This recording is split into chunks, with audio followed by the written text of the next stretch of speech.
മലയാളികൾക്ക് ഏറെ പ്രിയങ്കരിയായ നടിയാണ് സീമാജി നായർ. ജീവകാരുണ്യ പ്രവർത്തനങ്ങളിൽ സജീവമായ സീമ ഇപ്പോൾ സീരിയലുകളിലാണ് അഭിനയിക്കുന്നത്. അന്തരിച്ച നടി ശരണ്യയുടെ ചികിത്സയുമായി ബന്ധപ്പെട്ട് സീമ സോഷ്യൽ മീഡിയയിൽ ഒരു വീഡിയോ പങ്കുവച്ചിരുന്നു. അതോടെയാണ് ശരണ്യയുടെ ആരോഗ്യനിലയെക്കുറിച്ചുള്ള വിവരങ്ങൾ പുറത്തുവന്നത്. ഇപ്പോഴിതാ ശരണ്യയുടെ അന്നത്തെ അവസ്ഥയെക്കുറിച്ച് തുറന്നു പറഞ്ഞിരിക്കുകയാണ് സീമ. ഒരു ചാനലിന് അനുവദിച്ച അഭിമുഖത്തിലാണ് സീമ ഇക്കാര്യങ്ങൾ പങ്കുവച്ചത്. അന്തരിച്ച നടി ശരണ്യയ്ക്ക് വേണ്ടി ചികിത്സാ ധനസഹായത്തിനു വേണ്ടി ഇറങ്ങിത്തിരിച്ചതോടെയാണ് ഞാൻ ജീവകാരുണ്യ പ്രവർത്തനങ്ങളിൽ സജീവമായത്. അതിനു മുൻപും ഇങ്ങനെയുള്ള പ്രവർത്തനങ്ങൾ ചെയ്യുമായിരുന്നു. തീരെ നിവൃത്തിയില്ലാതെ വന്നപ്പോഴാണ് ശരണ്യയ്ക്കായി സോഷ്യൽ മീഡിയയിൽ എത്തിയത്.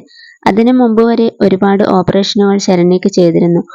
ഓരോ ഓപ്പറേഷനു വേണ്ടിയും പണം കണ്ടെത്തുകയെന്നത് വലിയ പ്രയാസമായിരുന്നു. സിനിമയിലെ സഹപ്രവർത്തകർ മരിക്കുമ്പോൾ ഞാൻ അനുശോചനം രേഖപ്പെടുത്തിയുള്ള കുറിപ്പുകൾ പോസ്റ്റ് ചെയ്യും. അതിനൊക്കെ ലഭിക്കുന്ന പ്രതികരണങ്ങൾ ഭീകരമാണ്. മരിച്ചവർക്ക് വേണ്ടി മമ്മൂട്ടിയും മോഹൻലാലും സഹായങ്ങളൊന്നും ചെയ്തില്ലേ, ആരും സഹായിച്ചില്ലേ എന്നൊക്കെയാണ് ചോദിക്കുന്നത്. കൊടുക്കുന്നതും കൊടുക്കാത്തതും അവരുടെ വ്യക്തിപരമായ കാര്യങ്ങളാണ്. ആ താരങ്ങളൊക്കെ ആരും അറിയാതെയാണ് സഹായിക്കുന്നത്. അവർക്ക് സോഷ്യൽ മീഡിയയിൽ പോസ്റ്റ് ഇടാനൊന്നും കഴിയില്ല. ശരണ്യയുടെ കാര്യം സോഷ്യൽ മീഡിയയിൽ പങ്കുവച്ചത് അമ്മയ്ക്ക് സഹിച്ചില്ലായിരുന്നു. അങ്ങനെ ഞാനും അമ്മയും തമ്മിൽ പ്രശ്നങ്ങൾ ഉണ്ടായിട്ടുണ്ട്.